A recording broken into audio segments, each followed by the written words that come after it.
source du 7 mars 2026, consacrée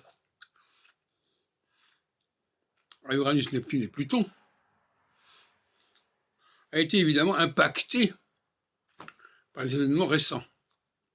C'est même paradoxal, parce que ce colloque avait été programmé depuis plusieurs mois, et finalement,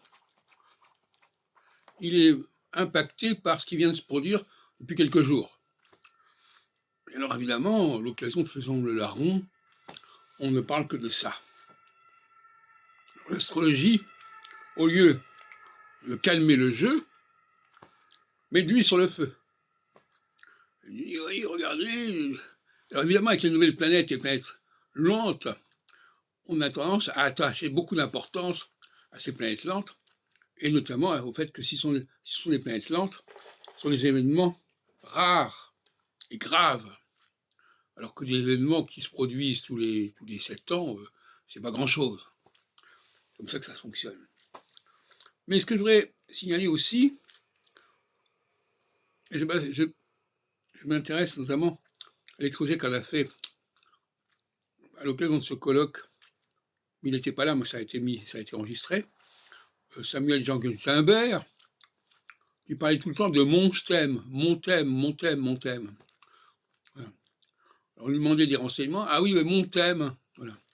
Et donc finalement, voilà quelqu'un, et que ce soit un homme, qui raisonne comme une femme, et qui donc a adopté cette astrologie sauvage dont je parlais dans une précédente vidéo, l'astrologie du thème astral avec toute sa complexité, tous ces méandres à n'en plus finir, qui ont fait dire à André Barbeau, quand il a publié de la psychanalyse d'astrologie, que la complexité du thème astral montrait à quel point l'astrologie était faite pour étudier la complexité du psychisme individuel.